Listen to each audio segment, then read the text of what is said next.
Hello guys, welcome back. We are now on chapter 7. This is looking at inflation with Professor Ren, and we're going to look at how inflation impacts income, how it impacts wealth, how it impacts our lives, how we calculate it, what it really means to us. The first point we need to make together is about price stability. If you remember, one of the objectives of every economy is price stability, and we said at the time that we want inflation to remain below 3%. And so when we talk about price stability, we are talking about inflation. What is inflation? Well, here are some things we need to get. One, annual rate of inflation needs to be below 3%. Here's my little joke of the day. Inflation is when you pay $30 for the $20 haircut you used to get for $15 when you had hair. Okay, so this is really when we kind of go shopping and think, I am being robbed because prices are increasing way too fast. Inflation sometimes doesn't mean that. Sometimes it just means we barely feel it. Now, does this mean that inflation, you go to your favorite restaurant and your favorite meal is more expensive, there is inflation, or your favorite brand of shoes is more expensive, there's inflation? No. Inflation is based on a market basket. And this market basket, and we're going to look a little bit at that together, this market basket is going to include what the household predominantly buys. So something like this picture, when you go out and you get coffee and you get cake with friends, this is going to be included. That's pretty common, right? Eating out, going to the movies, going to see a doctor for something, getting a vaccine shot if you pay for it out of pocket, or just the fact that we do count it. Gas, transportation, education, all those things that everyday life, like, we're not going to measure the price of caviar. How often are we putting caviar in our carts? We definitely are going to be looking at the price of chicken or the price of ground beef. We're not going to be looking perhaps at the price of something super luxurious, but we are everyday life, goods and services. Now, what is it? It's an increase in the general price level, meaning this market basket that includes your utilities, it includes your buying shoes, buying clothes, buying, accessories, taking public transportation, private transportation, insurance, any electronics, right? Any of those everyday goods. When we take that, we find that together, even though some prices have gone up and some prices have gone down and some prices have stayed the same, on average, when we lump them together, we find that that price is higher. Now, we can generally say that from year to year, we have inflation. We all expect to pay a little bit more each year.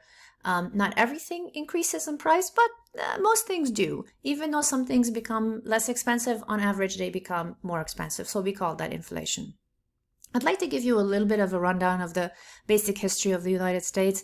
Between 1900 and 1970, we were looking at very low inflation rate, meaning if we look at that average, we find that we were fulfilling the objective of price stability. But since the 70s, you will find that it jumped right up. The 70s was our inflationary decade.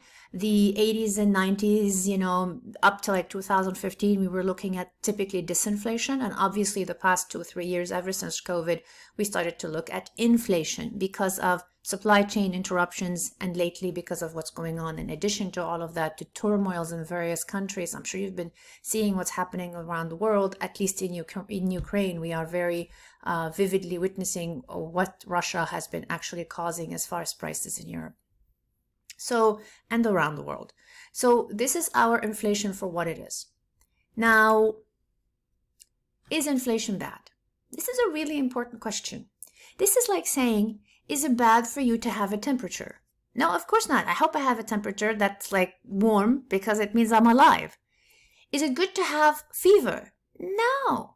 But is it good to be warm and like warm enough in a healthy way? Yes, right? Too low is a problem for temperature. If somebody's temperature is way too low, that can cause serious problems. If their temperature is too high, it can cause serious problems. But not that you have a temperature. So when we look at inflation, is inflation bad? We're going to say no. Inflation is a sign of friction. I keep giving you the analogy or the metaphor of temperature because it makes perfect sense. If you're taking a stroll, You're not quite as warm as when you pick up your pace and do a really fast-paced walk, which is what I do first thing in the morning. You probably do the same. If you break into a run, now you're really getting very warm.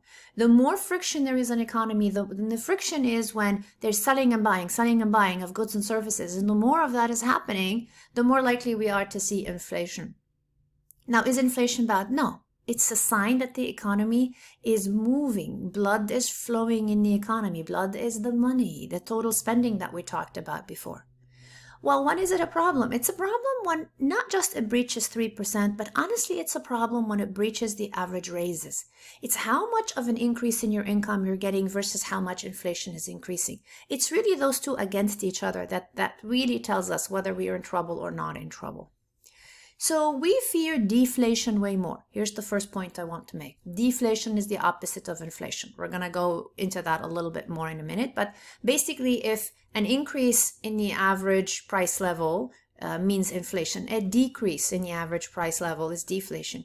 We are much more concerned about prices being too low because people don't have enough income and the seller can't get rid of the merchandise and they're stuck with it than we are of inflation. Now, they're both not good, but deflation is way worse.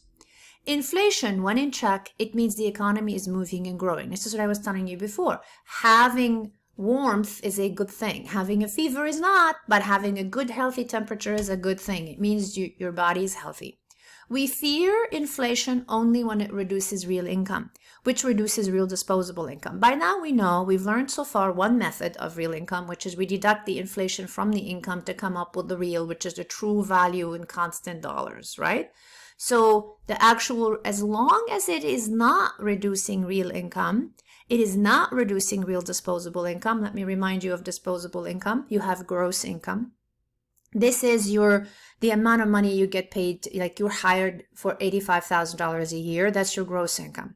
The amount of money you take home is net income because it is the gross income minus all the expenses you have to, all the taxes. Now you have a net income. From your net income, you're going to pay all your necessary bills. What's left over that you have the option of saving or spending is your disposable income. The more disposable income you have, the more you're able to do more of both. Save more. And savings doesn't mean you stick your money in a savings account. It means you're growing it in any means. It could be in a savings account, but that's not necessarily what it means.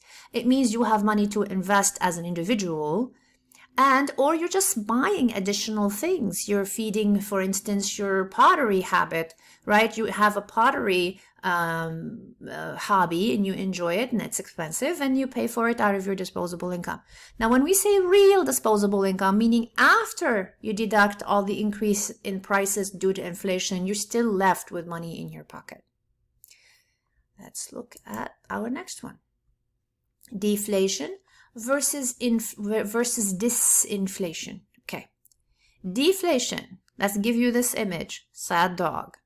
Not good. Not good at all. Deflation, think when you are a deflated person. I mean, if somebody kind of wants you to do stuff and you go, I'm just deflated. Means you don't have any energy. And you can't get going. And that's pretty hard. It's a reduction in the general price level, that PL that you're going to see in graphs, right? The price level. Think the Great Depression. Depression, deflation, right? Not a good thing. What is disinflation? Disinflation is a reduction in the rate of inflation. Entirely different story. Think of it like this. Inflation, you're driving maybe, above the speed limit or the speed limit or above. That's inflation. Disinflation is you're slowing down. In a 55-mile zone, maybe you're going 47. That's disinflation. You've reduced your speed, but you're still progressing forward. Deflation is a negative number. In deflation, you're going backwards. So now we're going so both inflation and disinflation are positives, but deflation is a negative. So inflation is your speeding. Disinflation is you're slowing down your speed, but you're still going forward. Deflation is going backwards. So you can see that they are really not the same. Now our disinflationary, this is not coming out, disinflationary phase was pretty much from the early 1980s to 2015. Okay, I'm going to stop this video for our first video, and we're going to start video 2 in just a minute. You have a good one for now.